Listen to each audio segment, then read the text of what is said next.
Recebi um vídeo onde o reverendo Augustus Nicodemos comenta algumas questões acerca do adventismo. Este vídeo que eu recebi diz respeito a algumas supostas heresias adventistas, entre elas a pecaminosidade da natureza de Cristo.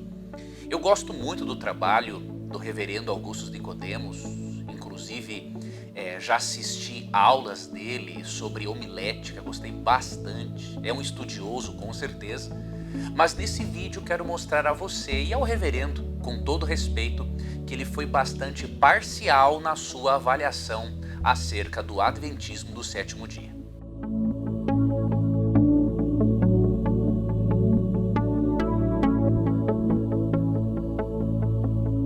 Esse é o primeiro vídeo que eu gravarei em resposta a algumas alegações do reverendo Augustus Nicodemos.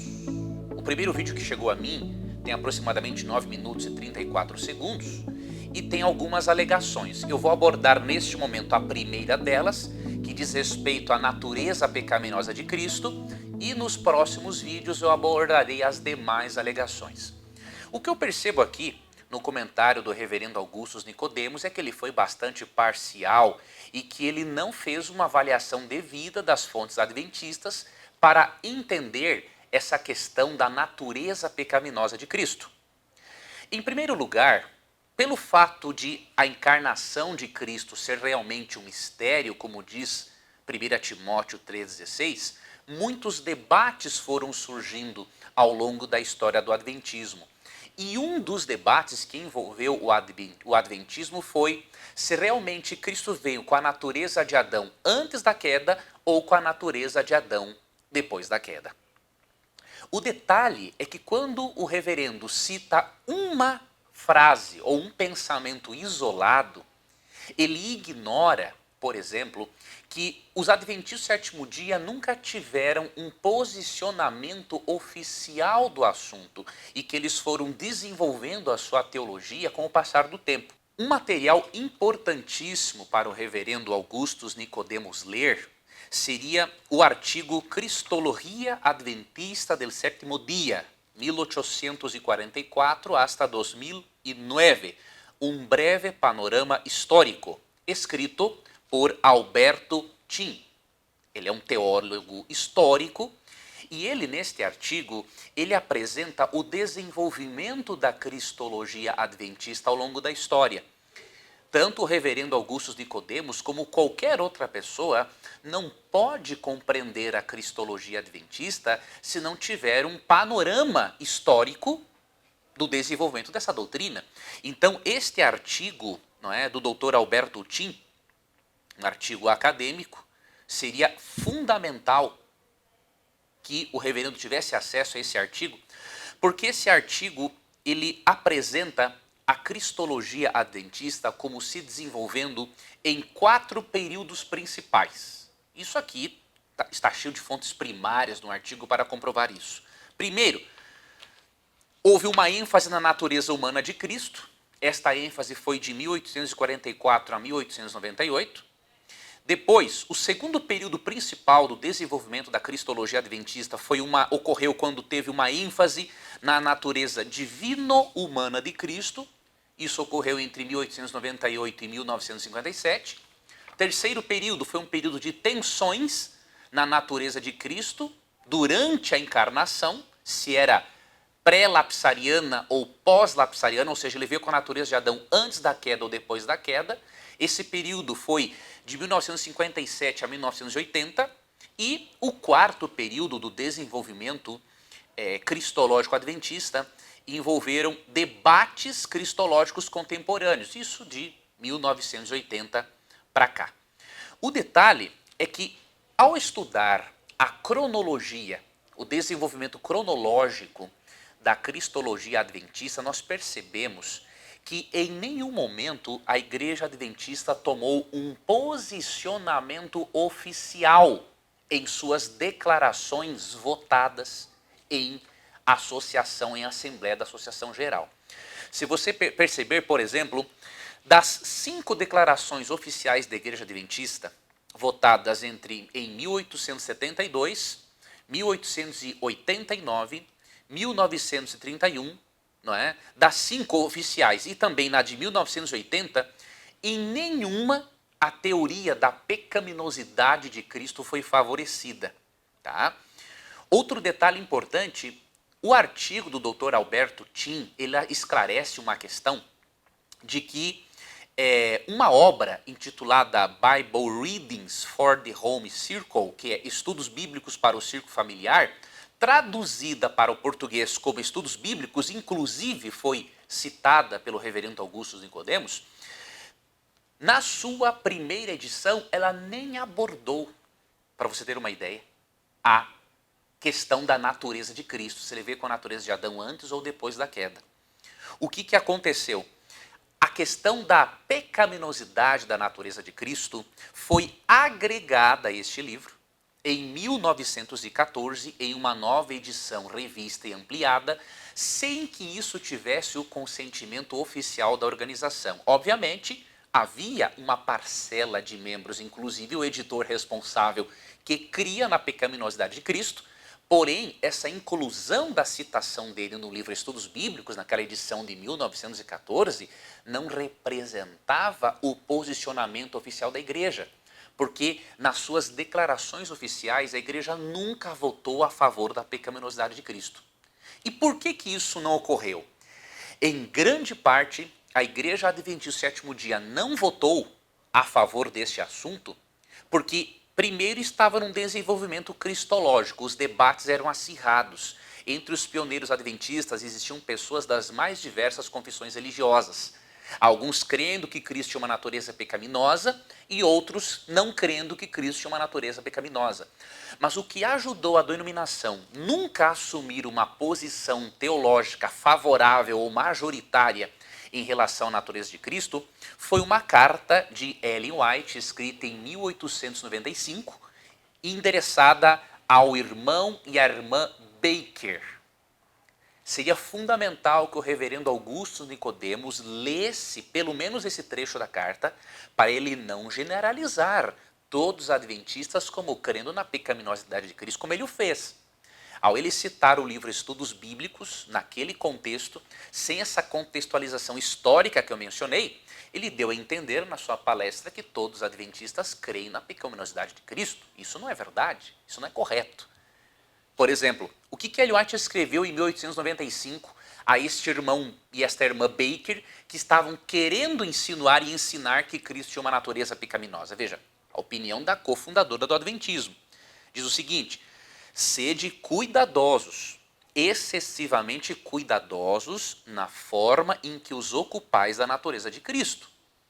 Não o apresenteis diante das pessoas como um homem com tendências ao pecado.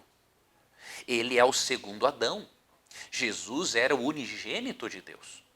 Poderia haver pecado, poderia haver caído, porém em nenhum momento houve nele tendência alguma ao mal. Com base numa citação dessas, não é, que o reverendo Augusto Nicodemos poderia tê-la encontrado em Testemunhos para a Igreja, volume 2, página 202, como que ele pode alegar que todos os adventistas creem na pecaminosidade de Cristo? Isso não é correto, isso não tem embasamento histórico e muito menos teológico. Né? Em 1869, Ellen White foi taxativa em dizer o seguinte: que Cristo é um irmão em nossas fraquezas, mas não em possuir idênticas paixões. Na verdade, é esta citação que está no Testemunhos para a Igreja, volume 2, página 202. A carta a Baker, ela foi publicada originalmente no Comentário Adventista do Sétimo Dia, tá bom? E do ano de 1956, no volume 5. E na versão em português é possível também ter acesso a essa declaração, tá? Essa carta a Baker. Agora, veja uma coisa interessante. Ela fala aqui que Cristo é um irmão em nossas fraquezas, mas não em possuir idênticas paixões. Ela diferencia totalmente Cristo. E se o reverendo Augusto Nicodemos ler, por exemplo, o Tratado de Teologia Adventista, ele vai perceber que entre os argumentos contra a pecaminosidade de Cristo, os teólogos adventistas usam Lucas 1,35, que ali diz claramente que Cristo foi gerado no ventre de Maria pelo Espírito Santo. Então Cristo não é igual a nós. Ele é parecido, ele é semelhante. Mas nós não podemos que Cristo dizer que é igual a nós e que, portanto, ele tem uma natureza pecaminosa, porque ele é gerado pelo Espírito Santo, essa é crença nossa. Não é? Outra citação que teria ajudado o reverendo Augustus Nicodemos a não generalizar é a citação de Ellen White no livro Desejar Todas as Nações, publicado originalmente em 1898, onde ela comenta o seguinte, que Cristo tomou sobre si as fraquezas da humanidade degenerada. E em que sentido ela comenta no contexto? No aspecto físico. No aspecto físico, Cristo toma a nossa natureza. Agora, no aspecto moral e espiritual, não. Porque no próprio livro Desejar Todas as Nações, só que na página 72, olha o que ela diz, ó. Foi Cristo o único ser livre de pecado que já existiu na terra. Todavia, viveu por quase 30 anos entre os ímpios habitantes de Nazaré. Ellen White ensinava que Cristo veio com a natureza de Adão depois da queda no aspecto físico, não no aspecto moral e interno. Seria muito interessante também que o reverendo Augusto Nicodemos tivesse tido uma conversa com algum teólogo sistemático adventista, como por exemplo o Dr. Amin Rodor. Em suas classes de cristologia, ele é muito claro em dizer que Cristo foi afetado pelo pecado, mas não infectado. É bem diferente. Ele foi afetado no aspecto físico, ele não veio com aquele vigor físico, aquela capacidade física de Adão antes da queda. Agora, no aspecto moral e interno, como bem disse inclusive Ellen White, Cristo é o segundo Adão. Ele veio no aspecto físico com a natureza de Adão depois da queda e no aspecto interno com a natureza de Adão antes da queda. Então, as citações que o reverendo fez de textos bíblicos, como por exemplo, vou dar outros exemplos aqui, Hebreus 7, 25 e 26, que falam que Cristo é inculpável, não é? 1 Pedro 1, 18 a 20, outros textos que mostram que Cristo é o Cordeiro de Deus, oferecido sem pecado no nosso lugar, são textos nos quais nós acreditamos, que fazem parte da nossa teologia. Nós cremos no que Jesus disse em João 8,46, quando ele desafiou os fariseus. Em que vocês me convencem de pecado? Cristo é perfeito. Cristo não foi maculado pelo pecado, ok? Ele foi afetado na condição física, mas não infectado na sua condição espiritual e na sua condição interna, ok? Esta é a nossa crença. E um outro detalhe que eu gostaria de destacar é que o reverendo Augustus Nicodemos, quando quiser abordar esta questão, além de ler esse artigo do Dr. Alberto Tim que eu sugeri, seria muito importante que ele lesse a revista Parousia do primeiro semestre de 2008, onde nós temos ali uma edição dedicada inteiramente à discussão da natureza de Cristo. Ele perceberia que a posição majoritária teológica da Igreja Adventista é que Cristo não tem natureza pecaminosa. Ele perceberia também nessa revista que por um tempo nós tivemos entre nós, e ainda temos alguns, uma pequena minoria, mas tivemos alguma influência no meio teológico por causa de M.L. Andreasen, que tinha uma teologia chamada teologia da última geração. Andreasen acreditava que pouco antes da volta de Cristo, as pessoas não pecariam mais, e assim a lei de Deus seria vindicada. E um dos pressupostos de Andreasen é o de que, se nós temos uma natureza igual a Cristo e Cristo não pecou, pouco antes da volta de Cristo podemos não pecar também. Porém, essa teologia de Andreasen nunca fez parte da opinião majoritária dos teólogos adventistas.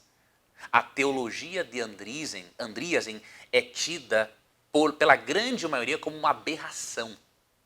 Ok? E nós não podemos, como Igreja Adventista Sétimo Dia, sermos responsabilizados, ter toda a nossa teologia e cristologia comprometidas por causa de M.L. Andreasen e porque um editor, influenciado por suas crenças perfeccionistas, sem a autorização da Igreja Adventista, coloca uma citação lá no livro Estudos Bíblicos que mais traz confusão do que ajuda. Então nós precisamos ser justos. Aqui eu não estou, graças a Deus, omitindo nenhuma informação, não estou negando que a questão da natureza de Cristo não foi um problema discutido entre o adventismo. Só que nós precisamos apresentar as informações históricas da forma como elas são, não é? E para finalizar, eu tenho aqui em minhas mãos, obviamente, o Tratado de Teologia Adventista do Sétimo Dia. Ele já existe em versão em português também, né? Ele tinha sido escrito originalmente em inglês. E aqui, comentando uma das 28 doutrinas da Igreja Adventista, não é? Falando de Cristo, sua pessoa e obra, tem aqui um tópico que diz assim: uma natureza humana sem pecado. E eu finalizo aqui lendo alguns trechos para ajudar o reverendo Augusto Nicodemos a perceber que ele não deve interpretar o pensamento teológico de uma igreja, não deve interpretar a teologia envolvida por trás da cristologia de Cristo com base em citações isoladas, sem analisar o que a própria Ellen White escreveu, sem analisar o que os teólogos adventistas creem e muito menos sem analisar o desenvolvimento histórico ao longo de 4 fases que apresentei, o desenvolvimento histórico e cronológico da cristologia adventista. E aqui no Tratado de Teologia, página 185, vou pegar apenas algumas citações, diz o seguinte: ao estudar a natureza humana de Jesus, é necessário dirigir a atenção para outro inequívoco testemunho do Novo Testamento a respeito de seu caráter sem pecado, evidente em numerosas afirmações. A Epístola aos Hebreus afirma que ele foi tentado em todas as coisas à nossa semelhança, mas sem pecado, Hebreus 4,15.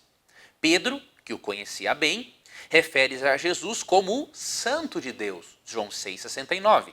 Acrescentando que ele não cometeu pecado, nem dolo algum se achou em sua boca, 1 Pedro 2,22. João afirma que nele não existe pecado, 1 João 3,5, ao passo que o testemunho de Paulo é que Cristo não conheceu pecado, 2 Coríntios 5,21. Igualmente importante é o próprio testemunho de Jesus: eu tenho guardado os mandamentos de meu Pai, João 15,10. Eu faço sempre o que lhe agrada, João 8,29. Do mesmo modo, ele desafia seus ouvintes: quem dentre vós me convence de pecado? Verso 46 de João 8.